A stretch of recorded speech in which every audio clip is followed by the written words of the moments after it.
இலங்கை செய்திகளுடன் நான் ரோஷன். விரிவான செய்திகளுக்கு முன் தலைப்புச் செய்திகள். தற்போதைய அரசாங்கத்தில் அமைச்சர்கள் பிரதியமைச்சர்களுக்கு இரட்டிப்பு சலுகைகள் வழங்க தீர்மானித்துள்ளதாக பாராளுமன்ற உறுப்பினர் டி.வி. சாணக்க குற்றச்சாட்டு. நாட்டில் நிலவும் தட்டுப்பாடு ஜனாதிபதியின் உத்தரவின் பேரில் கொண்டுவரப்பட்டுள்ள மிக முக்கிய தடை. அரிசி தட்டுப்பாடுக்கான விவசாயத்துறை அமைச்சு மற்றும் விவசாயத்துறை திணைக்களத்தின் காரணத்தை கேட்டு ஆச்சரியமடைந்ததாக ஹர்ஷ டி சில்வா தெரிவிப்பு. வடக்கு மற்றும் கிழக்கில் முப்படைகள் அபகரித்துள்ள காணிகளை மீட்க வேண்டும் என நாடாளுமன்ற உறுப்பினர் செல்வம் அடைக்கலநாதன் வலியுறுத்தல். தொடர்பது விரிவான செய்திகள். அரசியல்வாதிகளின் சிறப்புரிமைகள் சலுகைகளை குறைப்பதாக கூறியவர்கள் இன்று அமைச்சர்கள் பிரதியமைச்சர்களுக்கு இரட்டிப்பு சலுகைகளை வழங்க தீர்மானித்துள்ளதாக ஸ்ரீலங்கா பொதுஜன பெரமுனவின் பாராளுமன்ற உறுப்பினர் டி.வி. சாணக்க தெரிவித்தார். பாராளுமன்றத்தில் இறக்குமதி மற்றும் ஏற்றுமதி சட்டத்தின் கீழான விவாதத்தில் உரையாற்றுகையில் மேற்கண்டவாறு குறிப்பிட்ட அவர், முன்னாள் ஜனாதிபதி மஹிந்த ராஜபக்சவுக்கு வழங்கப்பட்டுள்ள சிறப்புரிமை தொடர்பாக அரசாங்கம் திணறுவது அவசியமற்றது என்றார். அவர் மேலும் தெரிவிக்கையில், சபை முதல்வர் பிமல் ரத்நாயக்க மஹிந்த ராஜபக்ச கொழும்பு நகரில் மிகவும் முக்கியமான கட்டடங்களை கைப்பற்றியுள்ளதாக குறிப்பிட்டுள்ளார். இந்த நிலையில் அவை எவை என அவர் குறிப்பிட வேண்டும். பாராளுமன்றத்துக்கு குறித்தான பாதுகாப்பு பிரிவை மஹிந்த ராஜபக்ச பயன்படுத்தி உள்ளதாகவும் பிமல் ரத்நாயக்க குறிப்பிட்டுள்ளார். ஆனால் இது தொடர்பில் ஆராய்ந்தால் தற்போதைய பிரதமர் ஹரணி அமரசூரியவின் பாதுகாப்புக்கே அதே பாதுகாப்பு பிரிவு அமர்த்தப்பட்டுள்ளது. சிறப்புரிமைகளை குறைப்பதாக குறிப்பிட்டுக் கொண்டு ஆட்சிக்கு வந்த அரசாங்கம் தற்போது அமைச்சர்கள் பிரதியமைச்சர்களின் சலுகைகளை அதிகரித்து அதற்கான சுற்றறிக்கையினையும் ஜனாதிபதியின் செயலாளரால் வெளியிடப்பட்டுள்ளது. கடந்த அரசாங்கத்தில் அமைச்சர் மற்றும் அவரது சேவையாளர்கள் உள்ளிட்டவர்களுக்கு 8 வாகனங்களும், ராஜாங்க அமைச்சர்கள் மற்றும் அவரது சேவையாளர்களுக்கு 7 வாகனங்களும் வழங்கப்பட்டன. எனினும் தற்போது அமைச்சரவை அமைச்சர்களுக்கு 10 வாகனங்களையும் பிரதியமைச்சர்களுக்கு 8 வாகனங்களையும் வழங்கும் வகையில் சுற்றறிக்கையை தற்போது வெளியிட்டுள்ளது. ஜனாதிபதி அனுரகுமார திசாநாயக்க பாராளுமன்ற உறுப்பினர்களுக்கு ஒரு வாகனம் வழங்கப்படும் என்றும், அமைச்சர் செல்லும் போது அவரது வாகனத்திற்கு முன்பாகவும் பின்னாலும் வாகனம் செல்ல வேண்டிய தேவை கிடையாது என்றும் குறிப்பிட்டார். ஆனால் தற்போது வாகனத்தில் பறப்பதற்காக இத்தனை வாகனங்கள் வழங்கப்படுகிறது என்று அவர் கேள்வி எழுப்பினார். நாட்டில் நிலவும் கடுமையான தேங்காய் பற்றாக்குறையை நிவர்த்தி செய்யும் வகையில் தென்னை மரங்களை வெட்டுவதற்கு முன்பு தனிநபர்கள் பிரதேச செயலர் மற்றும் வாரியத்திடம் அனுமதி பெற வேண்டும் என்று புதிய கொள்கையினை தென்னை மேம்பாட்டு வாரியம் அறிவித்துள்ளது. ஜனாதிபதியின் உத்தரவின் பேரில் இந்த முடிவு எடுக்கப்பட்டுள்ளதாக இயக்குநர்கள் குழுவின் ஆலோசகர் சமன் ஹேவாகே தெரிவித்தார். விவசாய நில பயன்பாட்டுக்கான கட்டுப்பாடுகளையும் அரசாங்கம் அறிமுகப்படுத்தியுள்ளது. ஒரு ஏக்கருக்கு மேல் விவசாய நிலத்தினை ஏலமெடுப்பது அல்லது துணைப்பிரிவு செய்வது தடை செய்யப்பட்டுள்ளது. மேலும் ஒரு ஏக்கருக்கு மேல் நிலத்தை வேறு திட்டங்களுக்கு மறுபயன்பாடு செய்ய வேண்டுமானால் தென்னை மேம்பாட்டு வாரியம், பிரதேச செயலகம் அல்லது பிற தொடர்புடைய அரசு அமைப்பு நடத்திய முழுமையான ஆய்வுக்கு பிறகு அதற்கு ஒப்புதல் தேவைப்படும். முன்னர் நில உரிமையாளர்கள் 10 ஏக்கருக்கும் குறைவான நிலங்களை ஏலமெடுக்க அனுமதிக்கப்பட்டனர். ஆனால் இந்த அனுமதி தற்போது தென்னை மேம்பாட்டு வாரியத்தால் ரத்து செய்யப்பட்டுள்ளது. அதே நேரம் புதிய விதிமுறைகள் ஏற்கனவே நடைமுறையில் உள்ளதோடு மேலும் இந்த மாற்றங்களை விரைவில் பாராளுமன்றத்தில் திருத்தங்களாக முன்வைக்க வாரியம் தயாராகி வருவதாகவும் தெரிவிக்கப்படுகின்றது. நாட்டில் நிலவும் அரிசி பற்றாக்குறை குறித்து தேசிய மக்கள் சக்தியின் அமைச்சர்கள் பல முரண்பாடான அறிக்கைகளை வெளியிட்டு வரும் நிலையில், கடந்த ஆண்டு நெல் உற்பத்தி குறித்து துல்லியமான தரவு இல்லாததால் அரசாங்கம் சிக்கலில் மாட்டிக்கொண்டுள்ளது என்பது தெரிய வந்துள்ளது. விவசாய அதிகாரிகளால் முரண்பட்ட அறிக்கைகள் முன்வைக்கப்படுவதால் கடந்த ஆண்டு உற்பத்தி செய்யப்பட்ட நெல் அளவு குறித்து தவறான தரவுகளோடு அரசாங்கம் போராடி வருகிறது. பாராளுமன்றத்தின் பொது நிதி குழு புதன்கிழமை விவசாய அமைச்சர் அதிகாரிகள் முன்னிலையில் இந்த விஷயத்தை பற்றி விவாதித்தது.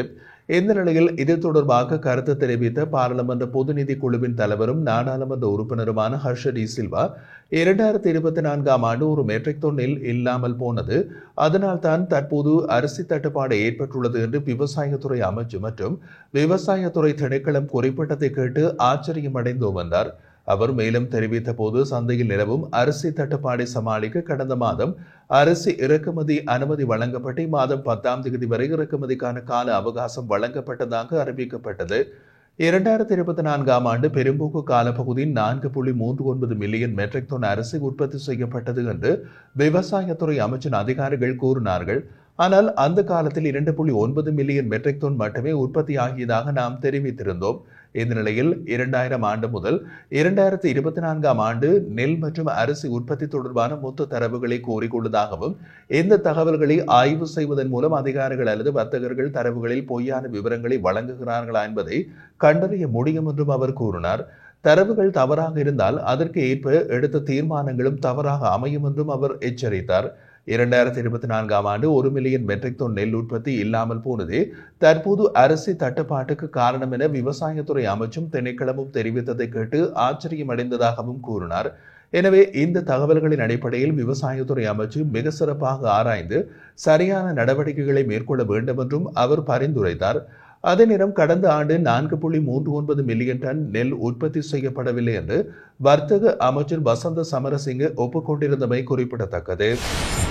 அமைச்சர்களும் பிரதி அமைச்சர்களும் பெறும் சலுகைகள் இரட்டிப்பாக அதிகரிக்கப்பட்டுள்ளதாக பாராளுமன்ற உறுப்பினர் டி.வி. சாணக்க முன்வைத்த குற்றச்சாட்டை அமைச்சர்கள் பொதுமக்கள் பாதுகாப்பு மற்றும் பாராளுமன்ற அலுவலர்கள் அமைச்சர் ஆனந்த் விஜயபால முற்றிலும் நிராகரித்தார். அவர் தெரிவித்ததாவது, ஜனாதிபதி செயலாளர் வெளியிட்ட சுற்றறிக்கையின்படி அமைச்சர்களின் சலுகைகள் குறைக்கப்பட்டுள்ளதுடன் அரசு செலவுகளை இயலுமான அளவில் கட்டுப்படுத்துவதற்கான நடவடிக்கைகள் எடுக்கப்பட்டுள்ளன. பாராளுமன்ற அமர்வில் டி.வி. சாணக்க முன்வைத்த குற்றச்சாட்டுக்கு விளக்கமளிக்கையில், கடந்த அரசாங்கத்தின் கீழ் அமைச்சரவை அமைச்சர்களுக்கு 3 வாகனங்கள் வழங்கப்பட்ட நிலையில் தற்போதைய அரசாங்கம் அதை 2ஆக குறைத்துள்ளதாகவும் 2250 லிட்டர் டீசல் விநியோகத்தை 950 லிட்டராக குறைத்துள்ளதாகவும் தெரிவித்தார். மேலும் அமைச்சரின் சாரதிகளுக்கு வழங்கப்பட்ட மேலதிக கொடுப்பனவுகள் 200 மணித்தியாலங்களிலிருந்து 180 மணித்தியாலமாக குறைக்கப்பட்டுள்ளதோடு பிரதி அமைச்சர்களின் சாரதிகளுக்கு இது 180 மணித்தியாலமாகவும் நிர்ணயிக்கப்பட்டுள்ளது. நடுத்தர நிலை சாரதிகளின் பொருளாதார நிலைமையை கருத்தில் கொண்டு இந்த கொடுப்பனவு சரியான அளவில் மேம்படுத்தப்பட்டுள்ளதாகவும் அவர் குறிப்பிட்டார். வடக்கு மற்றும் கிழக்கில் முப்படைகள் அபகரித்துள்ள காணிகளை மீட்க வேண்டும் என நாடாளுமன்ற உறுப்பினர் செல்வம் அடைக்கலநாதன் வலியுறுத்தியுள்ளார். நேற்றைய நாடாளுமன்ற அமர்வில் கருத்து தெரிவிக்கையில் இதனை தெரிவித்த அவர், முப்படைகள் மக்களின் காணிகளை அபகரிக்கும் நடவடிக்கை உடனடியாக நிறுத்துமாறும் அவர் கோரிக்கை விடுத்தார். தொடர்ந்தும் தெரிவித்த அவர், முன்னாள் ஜனாதிபதி கோட்டாபய ராஜபக்சவை குற்றப்புலனாய்வு திணைக்களம் விசாரணைக்கு அழைத்ததை வரவேற்பதோடு முன்னாள் ஜனாதிபதிகளின் வாசஸ்தலங்கள் தொடர்பான அரசாங்க தீர்மானங்களை வரவேற்பதாகவும் குறிப்பிட்டிருந்தார். இவ்வாறான அரசாங்க நடவடிக்கைகள் தொடர்ச்சியாக நடைபெற வேண்டும் என வலியுறுத்தியுள்ள அவர், எதிர்வரும் தேர்தலுக்கான யுக்தியாக இந்த முயற்சிகளை பயன்படுத்தக்கூடாது என்றும், மேலும் தூய்மையான திட்டங்களுடன் செயற்படும் அரசாங்கம் பலதரப்பட்ட விடயங்களில் கவனம் செலுத்தினால்தான் இந்த முயற்சிகளில் வெற்றி பெற முடியும் என்றும் அவர் சுட்டிக்காட்டினார். அரிசியினை அதிக விலைக்கு விற்பனை செய்யும் வர்த்தகர்களை கண்டறிய நுகர்வோர் விவகார அதிகார சபை கொழும்பு மாவட்டத்தில் விசேட சோதனை நடவடிக்கைகளை முன்னெடுத்து வருகின்றது. இந்த நடவடிக்கைகளின் போது அதிக விலைக்கு அரிசி விற்பனை செய்து 20 பேருக்கு எதிராக சட்ட நடவடிக்கை எடுக்கப்பட்டுள்ளது. சோதனைகள் வெள்ளவத்தை, தெகிவலை, நுகைகுட மற்றும் பொருளை பகுதிகளில் நுகர்வோர் விவகார அதிகார சபையின் 6 குழுக்கள் சோதனை நடவடிக்கையில் ஈடுபட்டதாக தெரிவிக்கப்பட்டுள்ளது. மேலும் புறக்கோட்டை பகுதியில் உள்ள மொத்த வர்த்தகர்கள் மற்றும் அரிசி இறக்குமதியாளர்களை இலக்கு வைத்து விசேட சோதனைகள் நடத்தப்பட்டதாகவும் அதிகார சபை தெரிவித்துள்ளது. இந்த ஆண்டு 3,40,000 இலங்கையர்களுக்கு வெளிநாடுகளில் வேலைவாய்ப்புகளை வழங்கும் இலக்கை அடைய முடிவெடுத்துள்ளதாக இலங்கை வெளிநாட்டு வேலைவாய்ப்பு பணியகத்தின் தலைவர் கோசல விக்ரமசிங்க தெரிவித்துள்ளார். இது தொடர்பான அறிவிப்பை வெளிநாட்டு வேலைவாய்ப்பு அனுமதி பத்திரம் பெற்ற புதிய முகவர்களுக்கான விழிப்புணர்வு நிகழ்ச்சியில் அவர் உரையாற்றிய போது வெளிப்படுத்தியிருந்தார். கடந்த ஆண்டில் 3,11,000 பேருக்கு வெளிநாட்டு வேலைவாய்ப்புகள் வழங்கப்பட்டன. இந்த நிலையில் இந்த ஆண்டு அந்த எண்ணிக்கையினை 12% உயர்த்துவதற்காக பல்வேறு திட்டங்கள் அமலில் கொண்டு வரப்பட்டுள்ளது. விதிமுறைகளை சிறப்பாக பின்பற்றுவது மற்றும் மக்களை வெளிநாடுகளில் திறம்பட வேலைவாய்ப்புக்கு அனுப்புவது முக்கியமானது என்றும் அவர் வலியுறுத்தினார்.